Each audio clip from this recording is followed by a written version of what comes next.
was a crowd of about 100 people out tonight at Lakehead University to hear Diane Saxe, the former Environment Commissioner for the province of Ontario, talk about the issues of climate change. Net News Ledger was the only media here to cover the speech. Here is her talk. I'm James with Net News Ledger. Certainly around here is on land that is traditionally Ojibwe people, and the treaty here is the Fort William First Nation, and I'll take you back in time to the treaty of 1850, the Robinson Superior Treaty that was signed and still applies today, and I won't get it or editorial about this, but some of the details are a little strange, but like the $4 a year, but I'll let that go. I'd like to recognize or reinforce the land we're on. I'll ask Amanda to come up and sing a brief song about water. And I don't have to tell you that's appropriate for some of the discussion we're going to have later on today. Amanda, could you take over? I'm hoping everybody can hear me. I'm not microphone. I just hate to sing in the microphone. Thank And you. you have to be fairly close. Okay. Bonjour. Niajuaitamoganishnabenikas. I'm from Treaty 3, and I'm Lynx Clan, and I've always been an admirer of Mother Earth, water, ever since I was a little girl. I come from a community, Nikakusaminikaning, and I remember when I was a little girl, we had these big turtles, they were like huge sea turtles. And there was 4 of them that came to our small little territory, nation, community. And when we seen these turtles, the kids came out and they started, bugging them with sticks and rocks. And when I seen that, I ran down the hill and I was crying and I was telling them, leave them alone. They're here for a reason. We never see these anymore. I've never seen them ever come back since that day. And there are so many stories and legends here in Ontario. Thunder Bay, I love Thunder Bay, the area, because of all the stories and the legends and the history that the Ojibways even lived on the outskirt of, on the edge of by the East End. And I grew up, I was very close with Frida McDonald, bless her soul. She was a very, very good woman, very spiritual, and we didn't always grow up with our culture, products of residential school. And that took a lot of our people away from the land. And I think it's so important that the connection stays with the land, with the earth, because without the earth and the water, we would never exist. So I learned this water song, and it's a Ojibwe song, and it talks about we love you. We're acknowledging the water, that we love you and we respect you. And when I sing it, good thoughts, positive thoughts, prayers, that's what I ask. It's a spiritual song. It's a spirit song. It has no drum beat. It's in our heart. That's where the beat is. So when I sing it, and if you want to stand, by all means, but I'm not asking you to, okay? Woo! Woo! Nebe gizageigo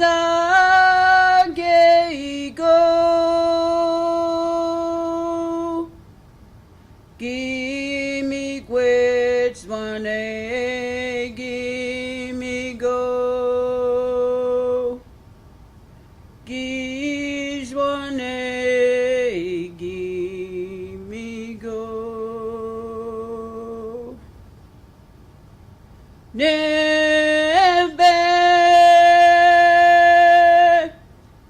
gizageigo gimme gwits wane gimme go giz wane gimme go Nebe gizageigo gimme gwits wane gimme go giz wane gimme go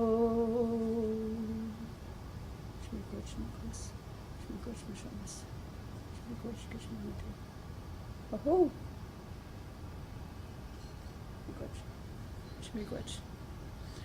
when I sing that, I think about the mercury and the sickness in our water and our land and the animals, the trees, the medicines. So I'd like to say congratulations to the new council. I'm with Net News Ledger. I'm a reporter. I cover Indigenous news across northwestern Ontario especially. And I would be honored if I could meet every one of you in the near future. Chimigwech. Ho-ho.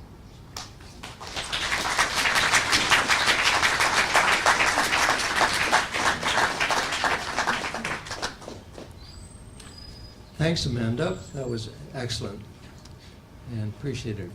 One other, I have all these announcements. I have to think how to fit them in and remember them. Another one is that this streaming, the filming tonight will be available tomorrow. And I'm told tomorrow morning, I don't know what time James and Amanda do it, but early, I guess.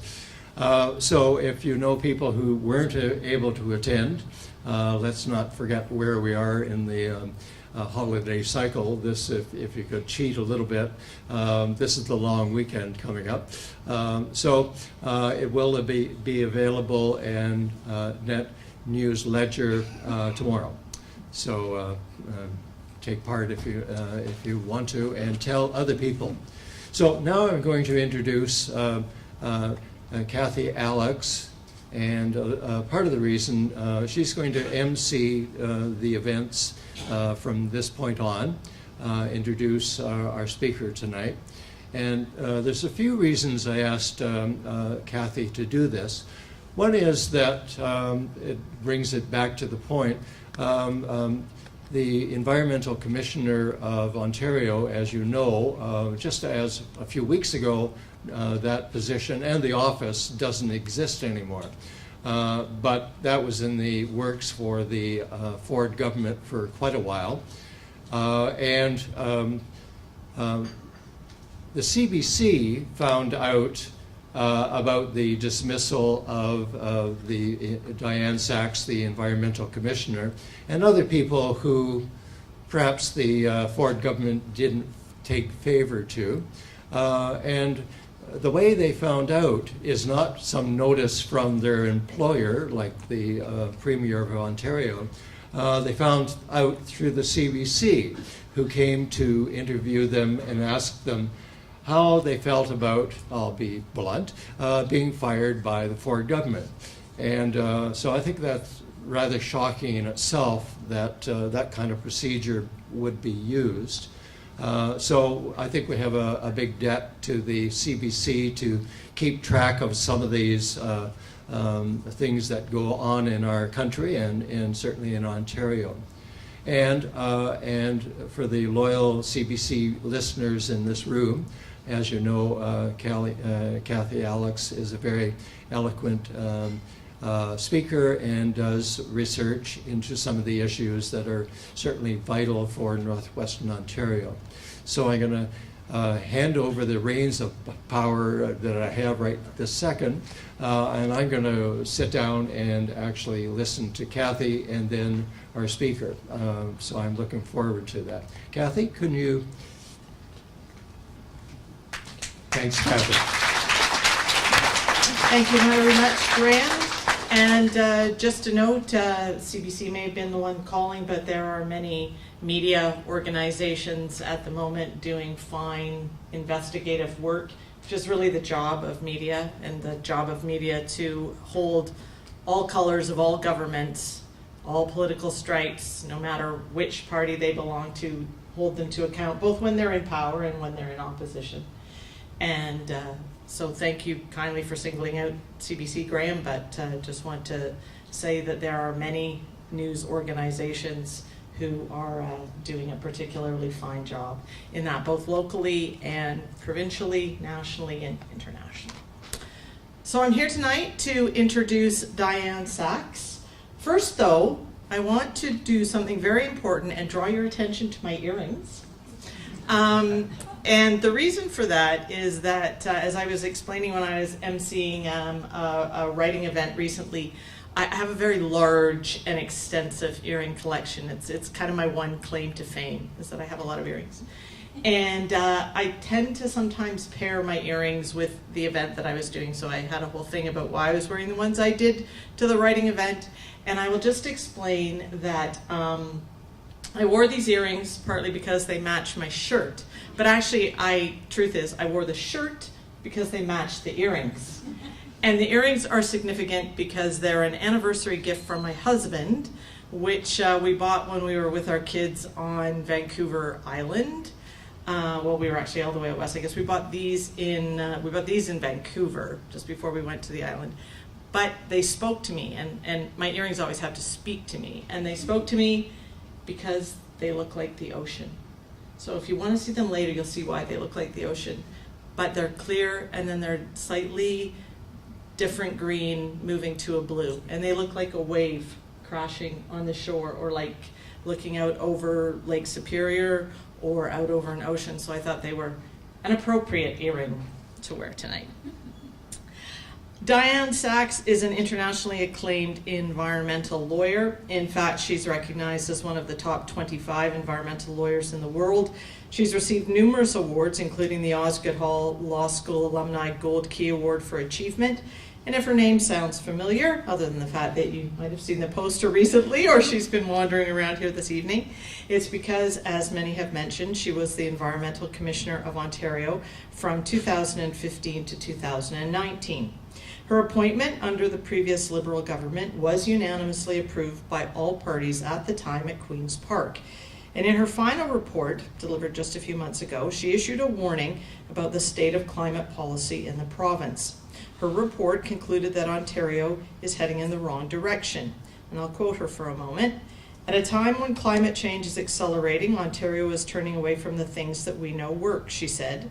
And she went on to describe the government's climate policy as very inadequate, very frightening, and I got that from a fellow CBC reporter. The role of the Environmental Commissioner, like that of the Youth and Child Advocate, was to advocate and speak for those with no voice. In the case of the Youth Advocate, it was children and marginalized young people. In the case of an Environmental Commissioner, it was plants, animals, birds, and water. The job was to be independent and let government know what policies worked, which ones didn't, and how much more work there was to be done. Last fall, the new Progressive Conservative government announced it was eliminating the Office of the Environmental Commissioner and merging its functions with the Auditor General. And that is why the report she delivered in March was Diane Saxe's final one for the government. but she continues to speak about environmental issues. For example, tomorrow she'll visit Valley Central School and talk to grade 7 and 8 students who are doing multiple projects around the issue of climate change. For instance, the grade 8 class planted trees at Kakabeka Falls Provincial Park, and they took part in a 3-day climate change conference called Agents of Change, while the grade 7 class is collecting plastic bags for the Plastic Bag Grab Challenge.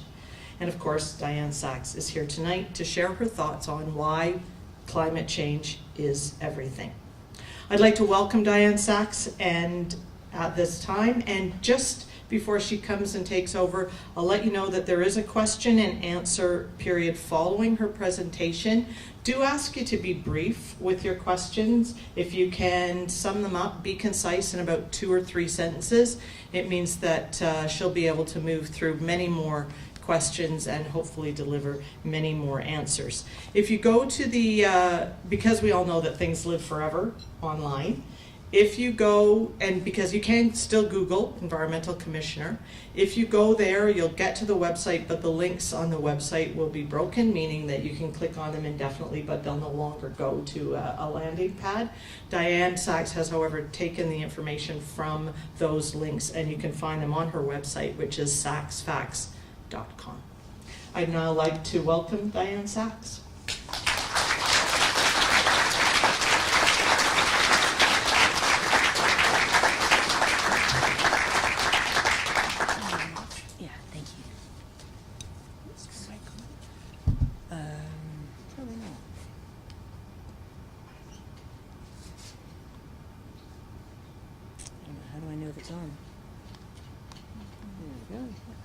Okay. Yes? No? Nice. Oh, nice gentleman in the back. Okay. Hello, everybody. It only took 3 months. I did finally make it here to Thunder Bay. As many of you know, we spent a couple hours in the airport and then sitting on the runway in February trying to get here. But after they kept us on the runway for quite a long time, they said, no, no one's going to Thunder Bay today. So it took a while, but it's great to be here now, and thank you very much to, to everyone, and especially Graham and Envronment North for organizing tonight's event and making all the arrangements and helping me get here, so thank you. And no snow, so it's all fun. Right, so, and I think you heard, so as Environmental Commissioner, I at your expense, right, this is all done at public expense, I did 17 reports on a whole series of energy, environment, and climate topics, and summaries of most of them are available somewhere over there, right, on a row of chairs. So they are all available online, but for those who like to have a hard copy, at least of the summary, they are there, so please help yourself, and if you want to take an extra and pass it on to someone, please do. This is the, you probably can't see it at the back. The overview of what I was trying to say. Climate change is everything. Ontario was doing so much, right? We really had an awful lot to be proud of on the international stage and what we can do now. So this is the basics, and you guys probably know this already. Is it as bad as we thought? It's quite a bit worse. So this was really the thing that shocked me the most. I was an environmental and energy lawyer for 40 years before I became Environmental Commissioner. And so I'd spent my whole working lifetime on these kinds of issues. And I thought I had a pretty good sense of, how bad things were and what we can do about it and so on.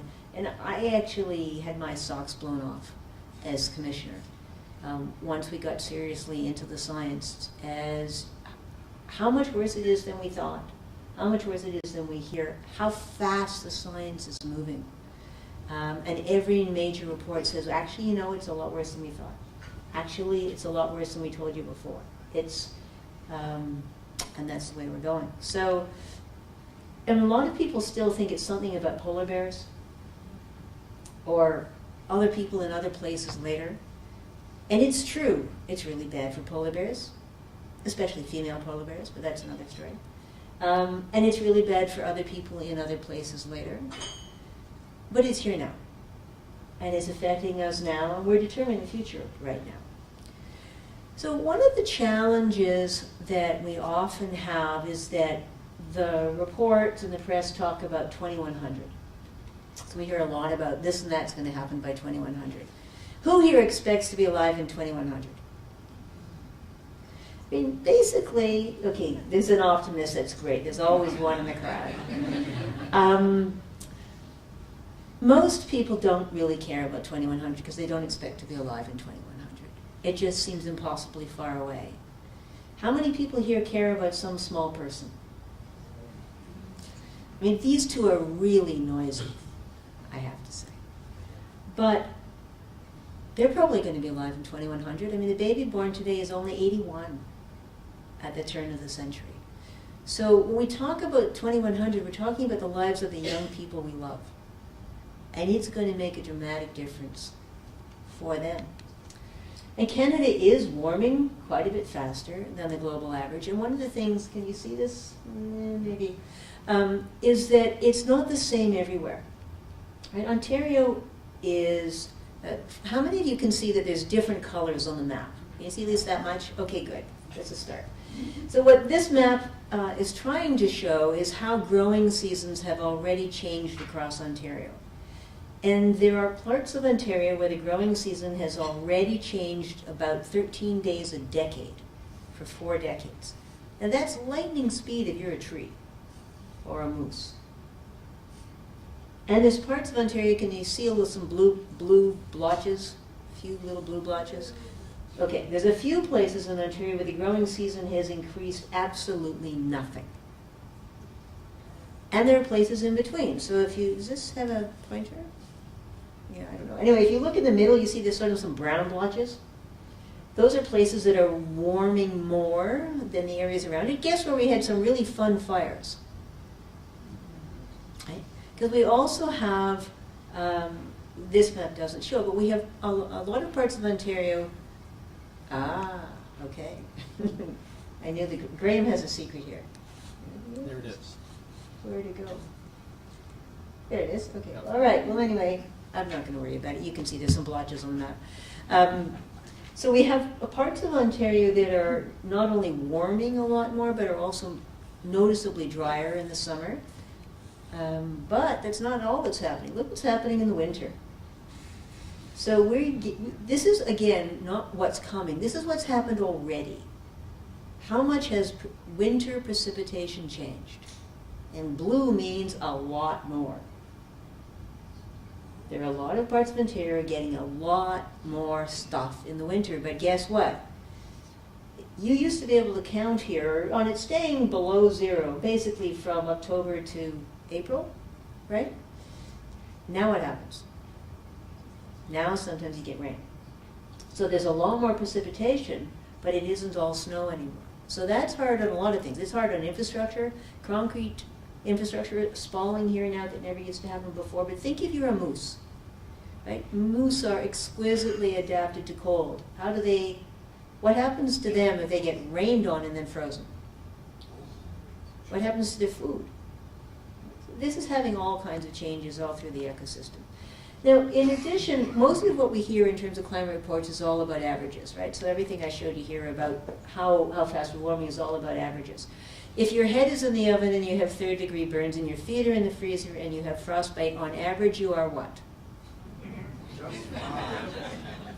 Right.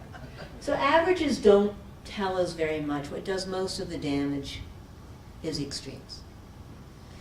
And since 1960, climate extremes are already 4 times as frequent just here in Canada and the United States. And this is not I say, so this is those wild and crazy people, the actuaries. And this is only what's happened already. So it's not a question anymore about if. It's a question of when, it's a question of where are we going to have floods and fires and droughts and wind and heat. And we are starting to see them all now, just pretty much exactly on schedule. I mean, we've had the basic science now for 30 to 40 years. That science was strong enough for all the countries of the world to agree to the United Nations Framework Convention on Climate Change because we knew that climate change threatened really the basis of all human society. When did we know that? When did all the countries of the world agree to that? 1992, because we had the science. So we knew at that point that for our own survival, urgently had to dramatically reduce climate change pollution. And what have we done instead? Skyrocketing. Skyrocketing, exactly. So we've known this is coming, and here it is, it's starting to show up. Now, it's not just that, we're also seeing health effects. How many people here knows someone personally who's had Lyme or West Nile? Okay. When I started going around the province talking about climate change, it was rare for there to be a hand up in the room. Now, everywhere I go, there are many hands. This changes lives. And this changes people's relationship with the natural world. When I was a little kid, and my parents sent me off to summer camp and I learned how to canoe, okay, I did the usual things. I burnt my finger in the fire and I fell off stuff and banged my head and scraped my knee and stuff, but I wasn't, unless I drowned, I wasn't going to die.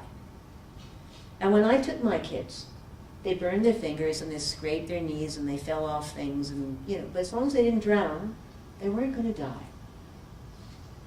And now I take my grandchildren and I'm scared. We're obsessing about ticks and this and that. But if people are afraid to go to the woods, people only protect what they love. So this is already changing. Even the people in my office, inveterate campers, are stopping and going places like the Pinery because there are too many ticks. And every year those blotches get bigger. And then if you like talking about money, because lots of people like talking about money, so this is what's happened in terms of insured losses in Ontario due to extreme weather. Now, I think you can see those with really sharp eyes. Can see. Well, first of all, there's no inflation in this figure. It's adjusted for inflation. There's no wealth effect in this figure. It's adjusted for GDP. This is just net increases. And if you can look closely, you'll see on the bars on the left-hand side of the chart are sort of a light blue, and the bars on the right-hand chart are darker blue. Those with sharp eyes can see that. That's because these are different data sources. Until 2007, the Insurance Bureau of Canada reported its losses from all extreme weather. But starting in 2008, they only report what they call catastrophic extreme weather, which is where each storm individually costs more than $25 million. So if we had all the data, how much faster would that curve be going up? So is this the whole story? No. Because first of all, this is just the insured losses. So then, well, how much are the uninsured losses? Nobody tracks the uninsured losses very well, but generally the estimate is 1 to 3 times as large. So, it was 1.3 billion last year. So, how much of the uninsured losses? And then the Insurance Bureau reported in March this year that their best estimate now is that for every dollar of losses that they pay out, the broader public sector is suffering $3 in damage to public infrastructure. So, let's best guess $3.9 billion in damage to public infrastructure last year. I mean, this blows away the cost of carbon tax already. And this is just what's happened already. So the Insurance Bureau tells us, who here thinks that this actually might affect the cost of insurance? Who thinks it might affect the availability of insurance? Okay, well, of course, because insurance companies are not charities. And as they get these losses year after year after year after year, and not just in one place, right, but all around the world. So this is what they told us, that up to 10% of Canadian properties may soon be too high risk for private sector flood insurance. And they put in some qualifiers, and they said, maybe half of those could be made insurable with some serious work, but again, 5% are probably just not going to be insurable. And then what? Right? We haven't had an honest conversation about that. What do we, as a society, what do we say to the people who live in those houses? Are we saying, oh, don't worry, the taxpayer will bail you out any number of times? Or are we saying you're on your own? Or are we saying something in between? We haven't had the conversation. And we're pretending that it's all going to be fine. And when there is a flood and people get damaged, they feel outraged and betrayed, and that they have an absolute right to have the taxpayer bail them out. But we haven't had that conversation. So we're in for a problem there. Now, when people get bad news, in my experience, they want to hang on and wait for normal to come back. Right? Anybody ever observe that? So what do we mean by normal? Well, by and large, our laws, our infrastructure standards, our culvert sizes, our crop species, the way we organize our society, by normal we roughly mean the average of the 20th century. Now let's see if I can do this. Which end? Found it? Okay. Yeah, so that's that zero line, right? That's the average of the 20th century. We don't live there anymore. And it can't come back. And one of the reasons we know that it can't come back is that it takes about a generation between the time that we put climate pollution into the air and the time that we start to really experience the effects. So what we're seeing is the effect basically of what we did about a generation ago, and look what's happened since then. So carbon dioxide is the most common greenhouse gas that we emit, but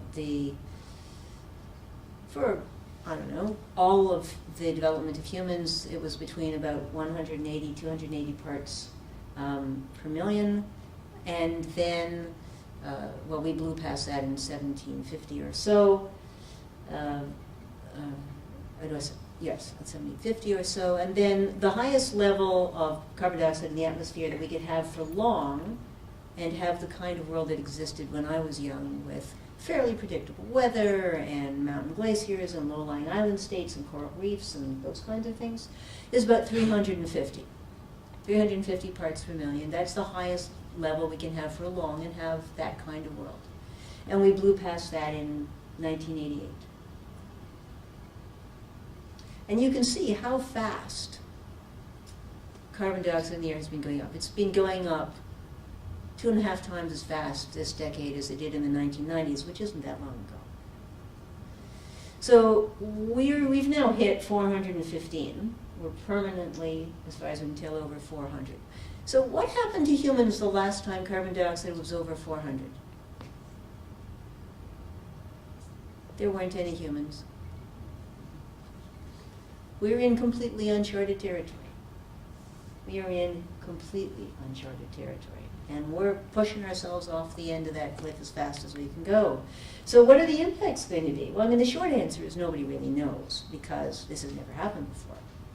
But we can make some pretty good guesses. We know that the growing seasons are increasing, at least in most places. You saw it's not everywhere in Ontario, so that's good. Longer growing seasons. You know, probably you wish you'd had a longer growing season. How many gardeners in the room? Okay, right? So there's lots of things you'd like to have a longer growing season for. But it's so much less predictable, so much more erratic. More droughts, more floods, more pests, more erosion, lots of other things. And we start seeing new diseases of apple trees dying massively across North America. And even in Ontario, 3 major losses of apple crops in about 5 years. Then there's the forests, right? So we've got the Boreal Forest, enormously important in Ontario, and we've got warmer, drier conditions, plus more pests and diseases. So what do we think we're going to get? Anybody going to guess? There's a clue on the slide. Right? And we're starting to see this. We're really starting to see all kinds of changes in the forest, things that trees evolve for a certain kind of ecological niche, and as those niches change, it's really hard on the trees. And then we've also got the question about, well, what happens someplace else? I mean, BC certainly had a much higher, BC, California, lots of other places had a much harder time than we did last year, although we still had an enormous number of fires in Ontario. And BC has already started its fire season.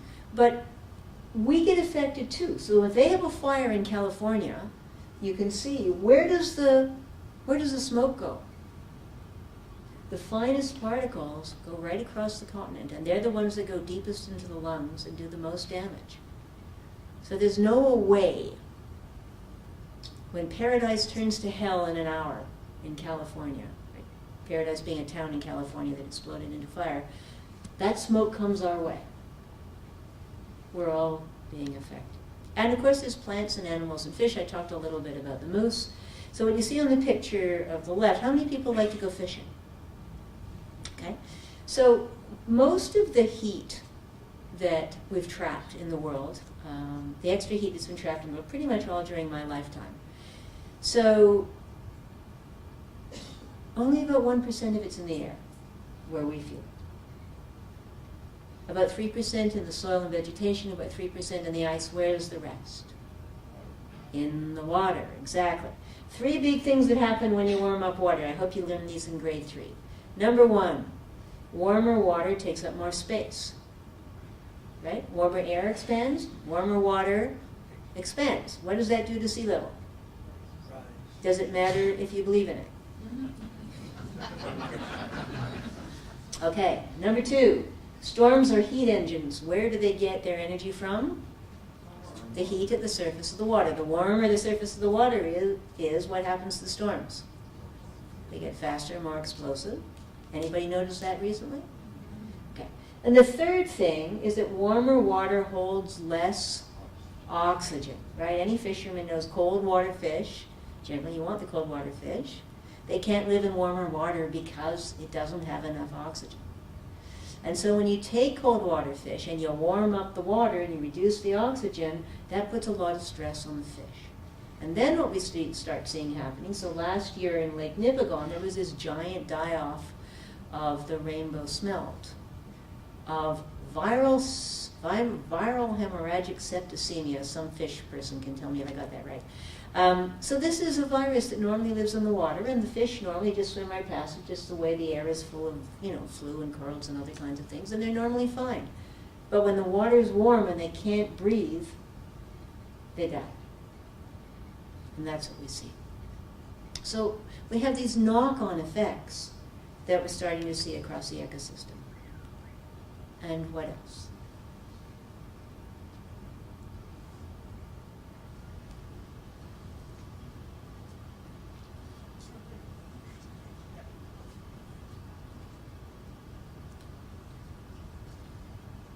And the impacts of climate change are uneven. Right? It increases risks, but it increases risks and damage, particularly for the poorest. So it exacerbates inequality. And we know it's already starting to spark conflict. I mean, look at Syria. The worst drought in 900 years in Syria pushed 1 million people off the land. We've had 1 million people leave Syria over the last few years. Look at the impacts that it's had on politics all across Europe. What do you think the political implications might be when there's 100 million people on the move? We're already seeing people having to flee Central America because they can't grow food. We're into really big changes. We're mucking with the natural systems on which our lives depend. This is not just small stuff. This is, climate changes everything. And we're starting to see it.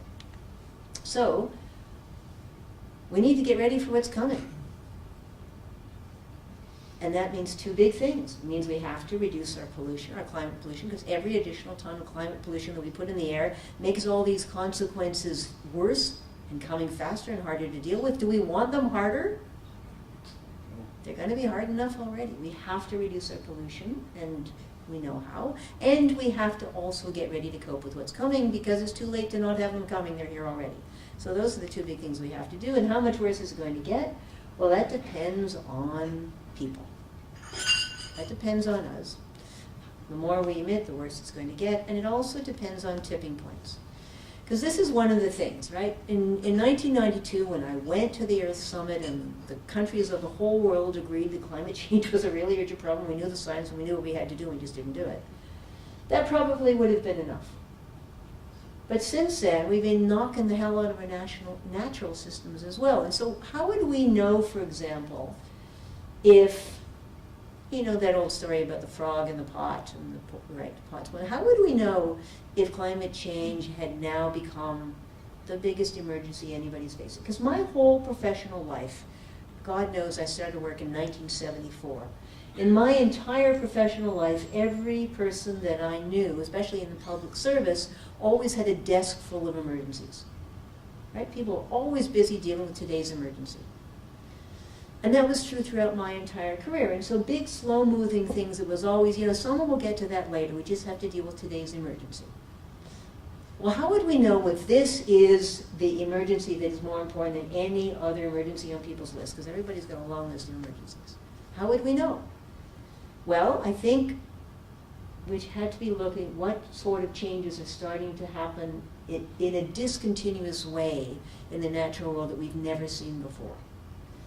And there are feedback loops. So you guys know about ice. When the sun falls on ice, most of it is reflected, right?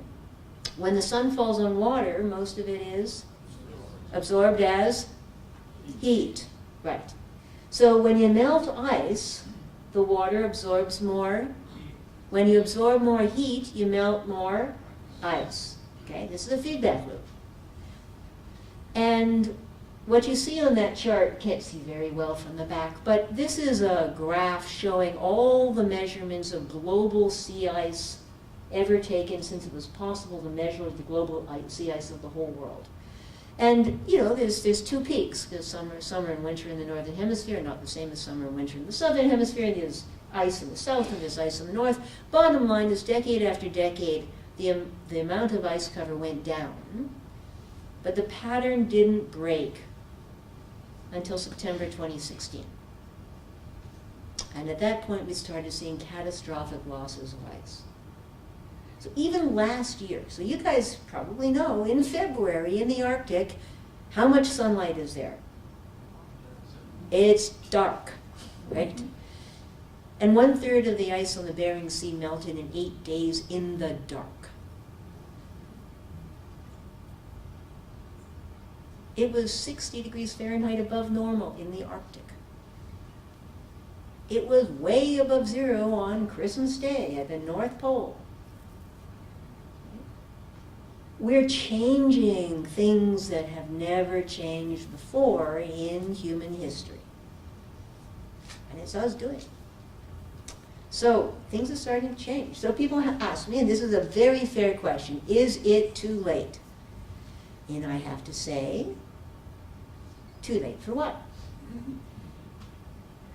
Is it too late for that young person you care about to have the same life that we had growing up? The same chances? Yes, it's too late. We took that away. Is it too late for us here to avoid having some really challenging things to cope with? Yeah, it's too late for that. We threw that away. Is it too late to make a difference in what's coming? And the answer is not quite yet. We have a very small handful of years. This is on our watch. What we do now in Ontario and Canada really matters. So we had a lot to be proud of. We really did have a tremendous amount to be proud of. And considering that 3/4 of our energy is still fossil fueled, right? 3/4 of the energy that we use in Ontario is fossil fuels, and all of that is imported. Because a lot of people think that energy and electricity are the same. They're not. Electricity is the smallest and cleanest of our major energy sources, 23% of our energy, and almost all of it comes from nuclear and renewables. So nuclear's got issues for sure, booth at the back, but at least from a climate point of view, it is not actively making the climate change worse, which burning fossil fuels does. But everything else we do is from fossil fuels, and other than electricity, every fossil fuel use in Ontario has gone up since 2007, when our office started tracking what we do with energy. And the crazy thing about this is we could be so much better off if we use less fossil fuels. It would be better for our finances, it would be better for our climate, it would be better for our health, and it would be better for our well-being. And we've got all sorts of stats on that, but all right. Let's start with conserving energy. So we are some of the most wasteful people in the world. Congratulations. And it's not just because it's cold. So if you look at some place like Sweden, guess what? It's just as cold in Sweden. And they managed to reduce their fossil fuel use in buildings by about 85% over a generation or so. Well, we got a little better with new buildings, but in old buildings we've mostly sat on our behinds. And we know that energy efficiency is good for the economy, and it can't be outsourced. If you think about it, We could be importing fossil fuels and sending all that money outside the province, or we could be creating jobs for young people to make buildings more efficient. Those jobs can't be exported. So we do have stats in the United States showing the places that emphasize energy efficiency, they have more jobs, they have more GDP growth. And at the same time, of course, then you stop wasting so much energy heating the outside air. And we had one of the G7's fastest growing clean tech sectors in Ontario until last June, which was creating a tremendous number of the kinds of jobs that young people actually want and building the economy of the future. And we drain an enormous amount of money out of Ontario every year importing fossil fuels, because we don't produce any fossil fuels here. I mean, tiny, tiny, tiny amount. So basically, we spend between $15 and $25 billion every single year importing fossil fuels into Ontario. And then we do it again the next year, and then we do it again the next year. Does that make us better off? No. So if we were 10% more efficient, and remember, we're some of the most wasteful people in the world, so we've got lots of room to be more efficient. If we were 10% more efficient, anybody think of something good we might do with $1.5 or $2.5 billion a year? Anybody got any ideas? And what I showed in my last report, is the last full report, and I think I got a summary of it here. It's the one, yeah, I had one. Right, so it looks like this. It's the one with the picture of the house with the green scarf. Based on the best available evidence that we have, Ontario would be financially the same or better off if we cut our use of fossil fuels by about 30%. So then we could keep an extra, I don't know, $4 billion in Ontario a year or more. Would that be good? And then there's other kinds of things. So let's think about air pollution. So we closed the coal plants in Ontario, and that did an enormous amount to clean up air quality. So now and also industries have got better. So now the major source of air pollution that affects human health is the tailpipe emissions from fossil fuel vehicles. So who does this affect the most? So let's think about, let's say you're pushing a stroller and your baby's in the stroller, you're walking along a busy street, so you're getting quite a bit of air pollution. But the little girl's getting 60% more. Because where's her nose in relation to the tailpipe? And how fast does she breathe? She breathes faster, right? How mature are her lungs? If she gets a carcinogenic parcel in there, how long does it have to cause a problem? So these tailpipe emissions from fossil fueled vehicles are a direct health threat to us, but especially to our kids. And we have technological alternatives for almost all the vehicles that are driving around.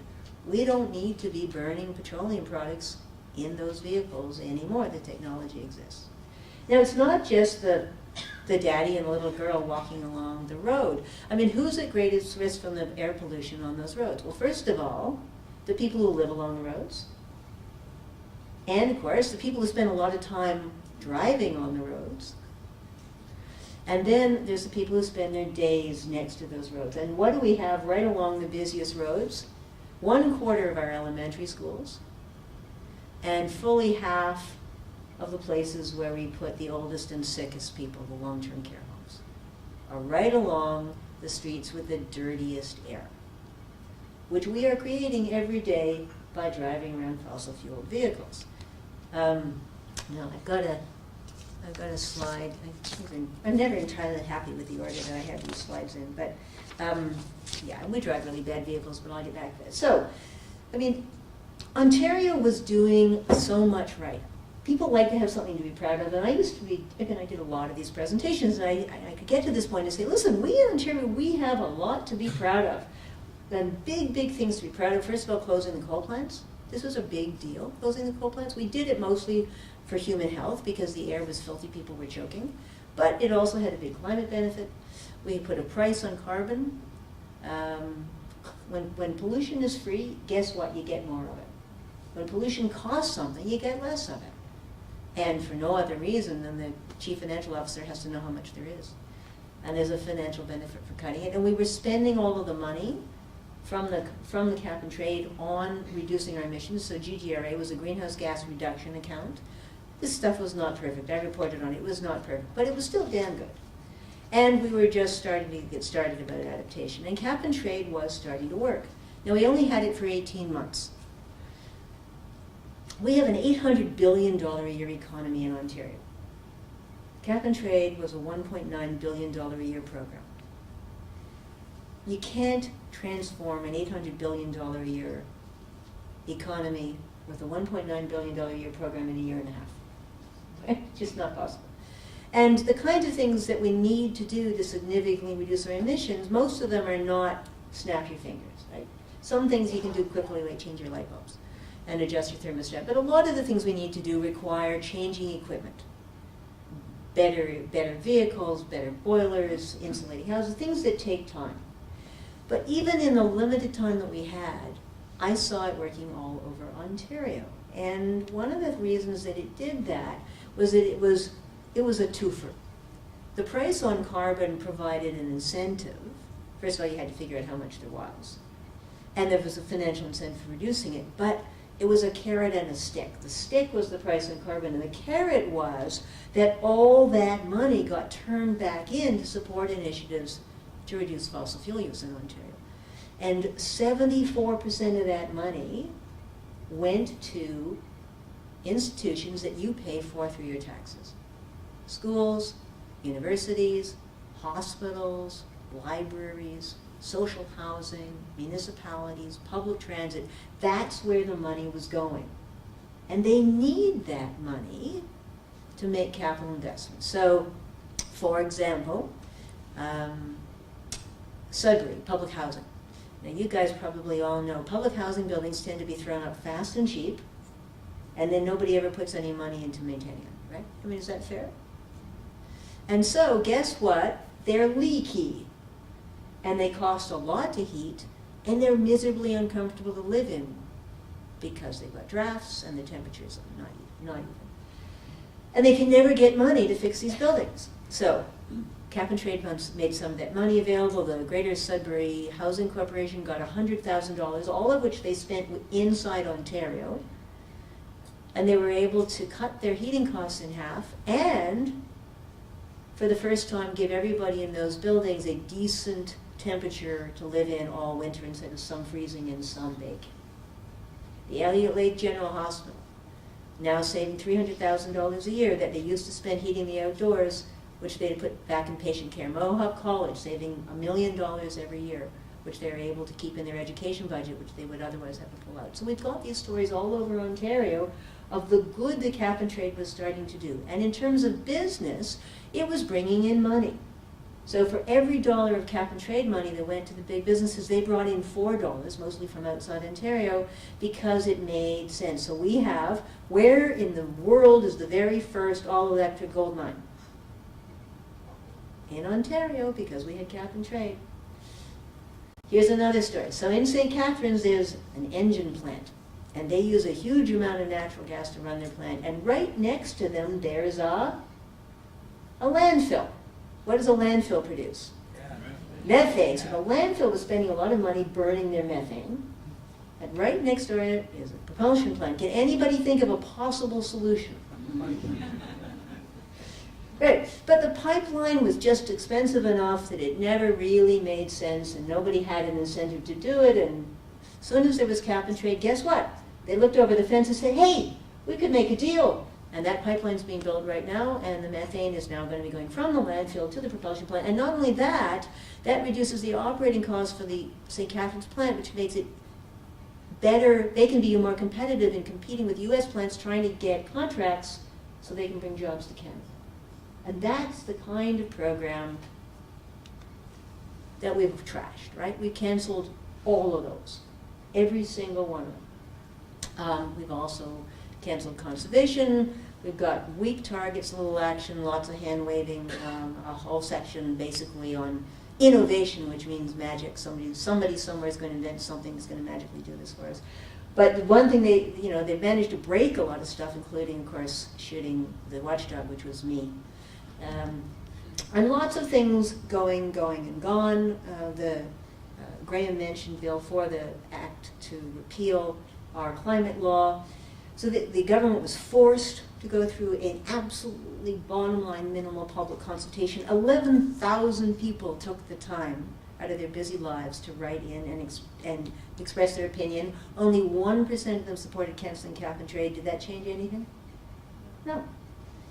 So they threw out cap and trade, they threw out the Clean Energy Act, they're now badly damaging the Endangered Species Act, conservation authorities, health units, environmental assessment, the growth plan, green pelt keeps coming on and off the list, and of course funding for just about any environmental, energy, climate, people programs, think tanks, research, other kinds of things. They're also busy tearing up contracts. We hear a lot about Ontario being open for business. So what do you think is one of the things that business really cares about? Stability is number one, and being able to rely on contracts is number two. So for me, for example, I mean, I gave up everything I had built for 40 years in order to become commissioner, and I did think that a 5-year contract unanimously approved by the legislature was a fairly safe thing. So I know of 18 occasions so far when the government has passed special legislation and given itself immunity for breaking the law, for breach of trust, breach of fiduciary duty, breach of contract, misrepresentation, breach of the Securities Act, crushing, taking away Labor Relations Act rights from the little union in my office, that kind of thing. And also a big setback to indigenous population, because not only did they cancel all those things, they canceled 752 clean energy contracts. Now, a lot of those came from Ontario entering the world market and saying, there's, I think, $80 trillion now so far that have signed the UN PRI principles, that they're looking for ways to invest in the green economy, to invest in the future, right? What does Gretzky say? You're supposed to skate to where the puck is going to be. Exactly. So the big financial people have figured this out, right? There's $80 trillion looking for ways to invest in the clean economy. And Ontario went around the world and said, look at the great things we're doing. Come here and build renewable energy at the lowest possible prices. And so there was a 2-year international competition, 106 applicants, millions of dollars spent on the competition. We picked 16 proposals. They then spent $1 million more getting, First Nations consent and local approvals and permits and things. How many of those got canceled? Well, not all of them. They couldn't cancel all of them, but they canceled 10. They canceled 752 clean energy contracts, and guess what? Well, first of all, immediately after they did that, the independent electricity system operator said, uh-oh, now we're not going to have enough electricity to keep the lights on hot afternoons in what year? 2023, which is how many years from now? How long does it take to build, for example, a water power plant? 10, right? So all those years of work's been thrown out the window. Now we're not going to have enough power in 4 years on hot afternoons. And then, of course, there's the question about First Nations. So the Truth and Reconciliation Commission told us what? What has to be one of our priorities? Reconciliation with First Nations. Yes, yes, everybody's with me on this one? So, and one of the other things we hear is we want First Nations to be getting some economic independence. They want to have jobs for the young people. They don't want to be dependent on handouts all the time. They want to have better economic relationships with their neighbors, be more integrated in the economy, right? This is all stuff we say we want. So, First Nations said, okay, and they're very short of time and energy, and they invested a huge amount of time and energy in being part of the clean energy future, and so 216 of the contracts that were canceled had significant Indigenous participation, and they've all been kicked in the teeth. Are we building the kind of future you want? Then so let's go back to how do we keep the lights on the hot afternoons in 2023? Should we do it a more expensive way or a less expensive way? Which would you prefer? I think we should do it the less expensive way. What is the least expensive way? There's a clue on the slide. conservation. And in fact, electricity conservation, people used to say, oh, you know what, it's going to go up the cost curve, it's going to get more and more expensive, we're going to get the low-hanging fruit, and then it's going to get really hard. That isn't what happened. What happened was, as the further we went along, the less expensive it became. People develop expertise. Lots of bright young people say, you know what, we could do it better than that.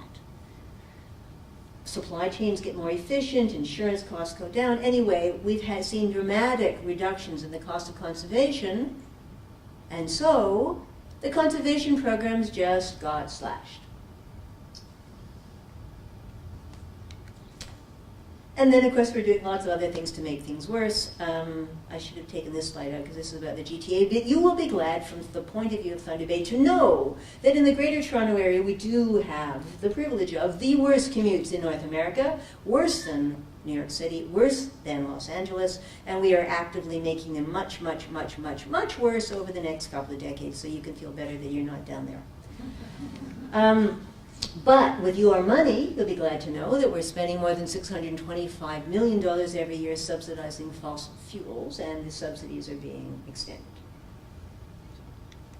So what can we do in this situation? Well, in a perfect world, the government lays the track, and business provides the engine, and finance provides the fuel, and we don't live in a perfect world at the moment. So climate change is both an individual and a collective problem, and it needs both individual and collective action, and that's what government is for, right? That's the job of government, to give us collective action. That's why we invented government. But the province it won't lead, and in fact is doing many things that are positively harmful to us. So does that mean we should all give up? Hands up, please. Okay, well, if we're not going to give up, what are we going to do? Well, everybody else can do things. Everyone can do things. And so here are some things we can all do. Number one, we have to reduce our climate pollution. That applies to individuals, it applies to families, it applies to universities, it applies to communities. At every level, we need to be reducing our climate pollution. And because we are among the most wasteful people in the whole world, the good news is we have lots of room to reduce and still have really good lives. I should have asked, if people want the slides, Graham, how do they get them? Graham will find a magic way to make them available. Okay. The second thing we have to do is get ready to adapt. Absolutely. The weather is going to be wackier. So emergency measures organizations are always telling people, you've got to be self-sufficient for 3 days, right? Food, water, warmth. How many of you can be self-sufficient for 3 days, food, water, warmth? Okay, this is a really good group. Much better numbers in most places. Everybody who didn't put your hand up, learn from those folks. And then we need also to get ready. I mean, I thought I had done a pretty good job getting my house ready for rain and floods and things, and I had it inspected, and I was really embarrassed at how many more things I have to do. So I'm working on that. We just need to be ready. We need to be ready to look after ourselves, and we need to be ready to be able to help our neighbors. Because when emergencies happen, you need to be able to help each other. And the third thing we have to do, and this appears to be something which is deeply hard for Canadians, not Americans, but Canadians, is to speak up. What I find with most Canadians, nice people, we don't want to upset anybody, and Canadians seem to think deep down in their hearts that if they know something, everybody else knows it already. And that if something needs to be said, somebody else has said it or will say it, and why should it be me? It must be somebody better than me. Have you ever had those kind of sneaking thoughts? All right. Give them up. Because we all need to speak up. So what can we do to reduce climate pollution? Well, we need personal and collective action. We need to find ways to reduce our own pollution, everybody else's, and I don't know if you can see that picture, but there are no toilets on the bus. So can you see the picture? Can you see the picture? All right. So what I'm trying to show you there is climate change is really an unlimited challenge to our ingenuity and innovation, and there are all kinds of things we could do. So who knows the one municipality in Ontario that uses the gas from poop to help run the buses? There is one. Hamilton. But they're Canadian, so they don't paint it on the bus. I had to use an English picture. But why not? I mean, excuse me, poop is full of, usable, natural, well, hydrocarbons. How's that? And it rots to make methane. What's methane? Methane is natural gas. So if we put it in the atmosphere, it's a terrible pollutant. If we put it in the gas line, it's a fuel. So we have a lot of sources of energy that we're not using. Organic waste, should it go into landfills where we pollute the groundwater and the air? No. We should be separating it, basically putting it through a blender and a sieve and taking it to a sewage treatment plant and making methane. There's all kinds of things we can do, but it requires doing things differently. Anyway, what I find is that there's young people all around Ontario with all kinds of really good ideas about, gee, we could do this differently. And that was one of the things that Cap and Trade unleashed, was people thinking, there's a little money in this now. There's a little money to get it started, there's a market, so we need that kind of thing. In terms of personal footprints, so the very, very, very, very last thing I managed to do on the Thursday afternoon before I had to pack my office up on Friday was these fact sheets. And they are all available on my website about, if you want sort of just a single sheet of paper with the basics of what is our personal climate footprint and what can we most do about it, that's what that's for. And there's for those who like numbers, and there's a whole background with lots of stats. But the basics for the average, not that anybody's average, but for the average Ontarian, half the carbon footprint comes from 4 things, and there's a clue on the slide. They are driving, home heating, flying, and beef. Right? That's where half our footprint comes from. Now, there's lots of other stuff. I mean, as you can see, the orange thing is basically all the other stuff we buy is definitely significant.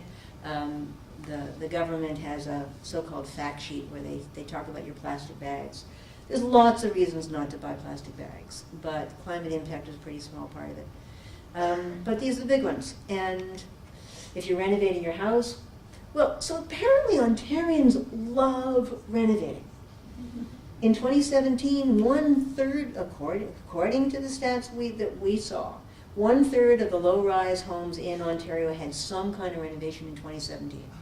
In 2018, fully 1/2 of the population who live in low-rise homes said they were going to do some kind of renovation in the next 12 months at an average cost of nearly $14,000 each. I mean, this is amazing to me. How many people renovate their house every other year? I mean, I don't know. Anyway, people love to renovate. That's great, because guess what? Our housing stock leaks. We have, in fact, some of the most leaky housing stock. Amazing, because most of the houses in Ontario were built before 2005. And even if they were built perfectly in 2005, they were designed for the same size of house to use more than twice as much energy as the house built today. And were they all built perfectly? And are they all still exactly as they were when they were built? And were all the houses just built in 2005? So we have an old housing stock, and it leaks. If you see one of those aerial heat map pictures, you've seen those? Well, you don't even need that. Walk down the street on a slightly warm winter's day and see how many houses have icicles. Not so many here? I'm glad that's better. Well, a lot of parts of Ontario, I still see a lot of icicles. And we know that these houses can be better. So if you're renovating anyway, that's a good time to make a house more energy efficient. And it makes it more comfortable. It reduces the heating costs over time, reduces the carbon footprint. Anyway, those are the kinds of things, one things. But we do have to talk about cars, because driving around is our largest use of fossil fuels, our largest source of greenhouse gas emissions, and it's growing. It's growing when everything else is growing up. So this is a new report from the International Energy Agency. They looked at who in the world drives the worst cars. The most fuel-wasting vehicles in the entire world. Who's number one?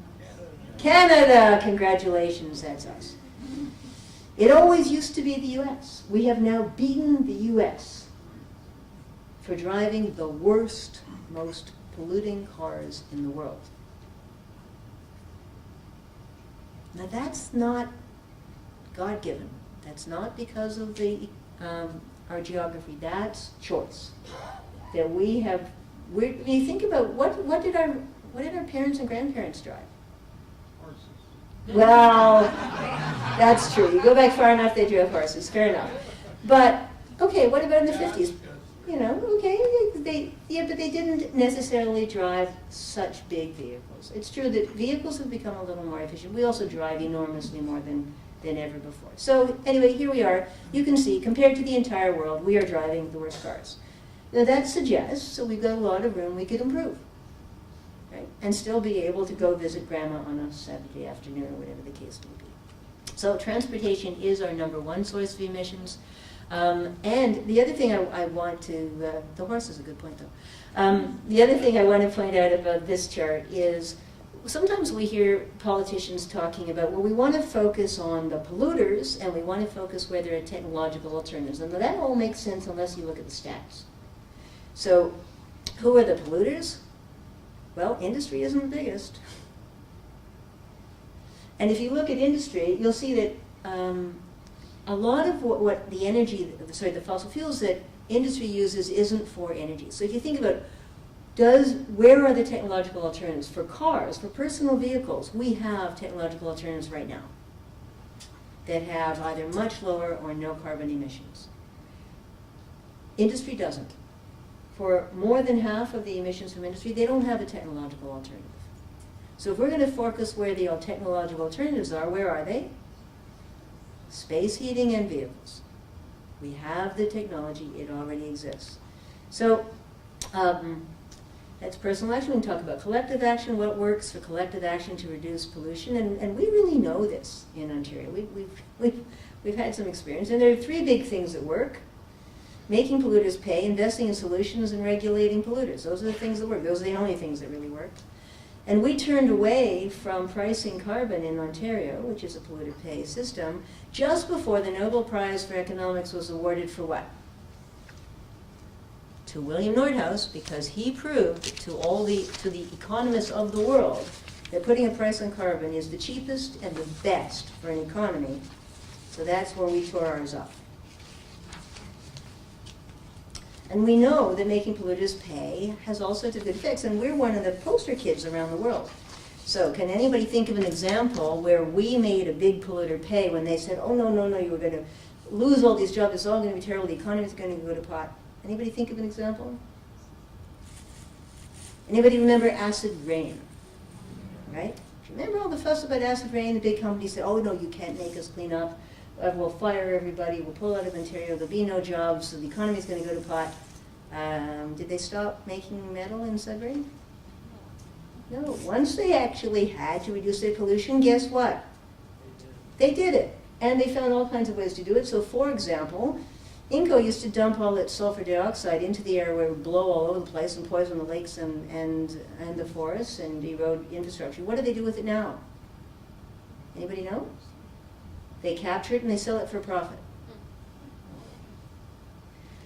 So we've got experience. Making polluters pay works. And there's a lot of reasons why it does.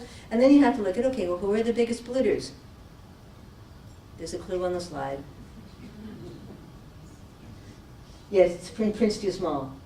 Big one on the left, individuals. One on the right, industry. These are direct emissions in Ontario. Who are the big climate polluters in Ontario? We are, all of us. Are we going to solve the problem if we just look at industry? Where they only emit about 1/3 of our pollution and they don't have any technological alternatives for more than half of that? Are we going to get a solution if we just look at that? We're not. We have to look at the big polluters, and that's us. So, what does polluter pay mean? It means carbon pricing. And so this is what the Saskatchewan Court of Appeals said. Is that last week or the week before? I'm losing track. Greenhouse gas pricing is not just part of an effective response to climate change. It's an essential element of the global effort to limit greenhouse gas emissions. And as I say, the economists of the world have awarded the Nobel Prize for proof it's the best if you care about your economy. Could it be better? Of course it could be better. There's lots of design issues. I brought not only the most recent climate report, which I did, which is the one that looks like that. That's the most recent one. It's right. So, but I also brought some of the older ones, including this one from Plan to Progress, which I wrote when we were, in the course of cap and trade, because there are lots of design issues. Like cap and trade, it's like taxes, right? There's a lot of different choices in taxes. There's a lot of different ways they could be better or worse. Who should pay how much? How do you spend the money? There's things that aren't being covered by the current system. There's lots of ways it could be better, for sure. And if it survives the fall election, there's time to make it better. But it is essential. It is in the right direction. And let's not let the perfect be the enemy of the good. Is it perfect? Absolutely not. Is it good? Do we need it? Yes. Was cap and trade better? Yes. We don't have cap and trade anymore. So that's the first thing, reduce our pollution. The second thing is to get ready, and I mentioned there's a whole bunch of things we have to get ready for. And there's people, this is also an area of business where people are in business of going around and helping other people get ready. We'd certainly need to be doing that. Good to see Thunder Bay doing some work preparing. I was glad to see the Climate Ready City Adaptation Strategy, definitely a good step in the right direction. Lots more to do. And then there's speaking up.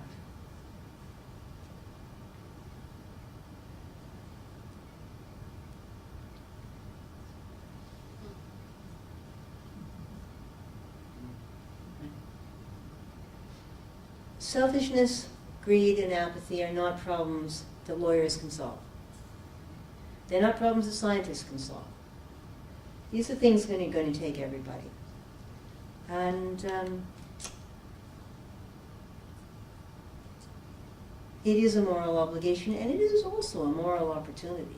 It's a chance to make up for some of the terrible things we've done wrong, and God knows we've done well. I mean, anybody got some kid telling us how terrible boomers are? My son is certainly not slow to tell me. Anyway, we've done a lot of things wrong. We've done a lot of things right. We've done a lot of things wrong. We have a real opportunity to try to make some of that good. How do we do it? How do we speak up? All right. So I want you to repeat after me, please. Simple, clear messages. Repeat it often. By a variety of trusted voices. Now I'm hoping that each of you is a trusted voice for some folks. Maybe your friends, your colleagues, your families, your clients, some group that you are in or can speak to, some people you have access to.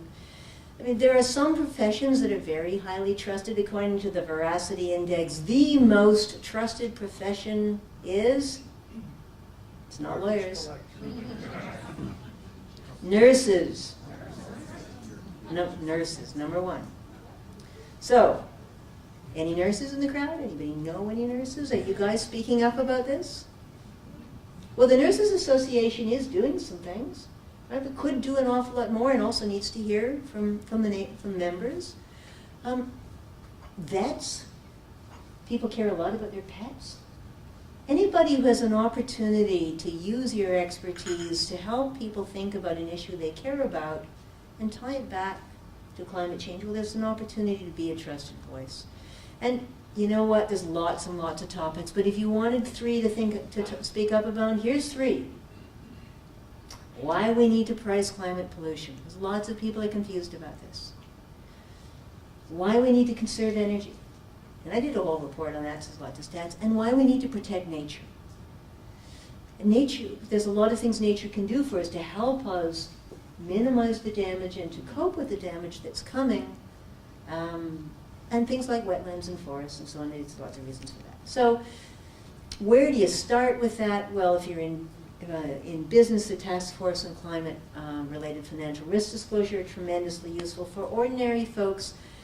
This is a good article. I put it up on LinkedIn and Twitter. You can just Google it. How to have a useful conversation about climate change in 11 steps. Right? It's a nice, easy way to do it. You can also have groups. So there's a group in Toronto called Carbon Conversations, TO, for people to practice having conversations about climate with each other in a safe space. Maybe you could organize something like that here. Somebody suggested in one of my last talks that what we most need is supper clubs. Right? It's easier to talk about tough things over food.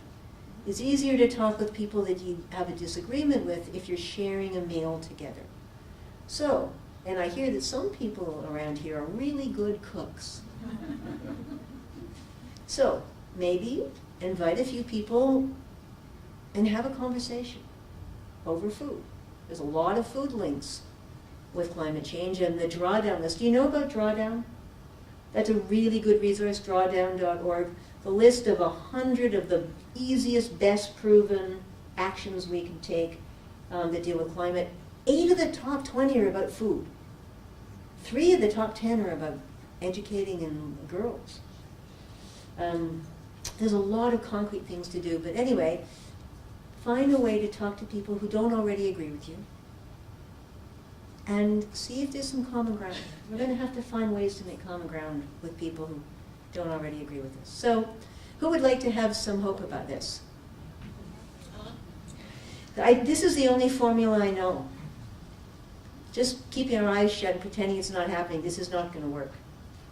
So we have to look the facts in the face. That's what knowledge is about, and this is what I try to do, is give you access to the facts. But if you just do that and stop there, it's a recipe for despair. We have to then take the next step, which is to look at each other and find something concrete to do together about this. And I think only with knowledge and action can we have hope. So there we are. No one can do everything, but everybody can do something, and I hope you will. Thank you.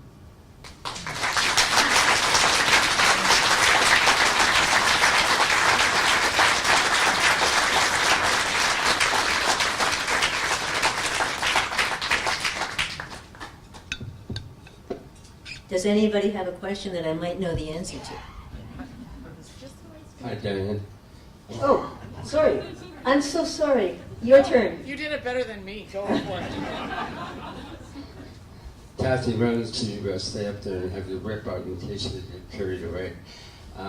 Diane, thank you very much. My name's Bruce, and I have a question about trusted voices and speaking up. So I looked at root causes, and I think probably you realize you're speaking mostly to converts. We learned a lot tonight, a lot of new facts and basis for our argument, but I think most of us know we have to do something. The place we send supposedly trusted voices is to the Legislative Assembly of Ontario. And right now, with 40% of the voters and 28% of the eligible voters, we have a party of climate deniers. And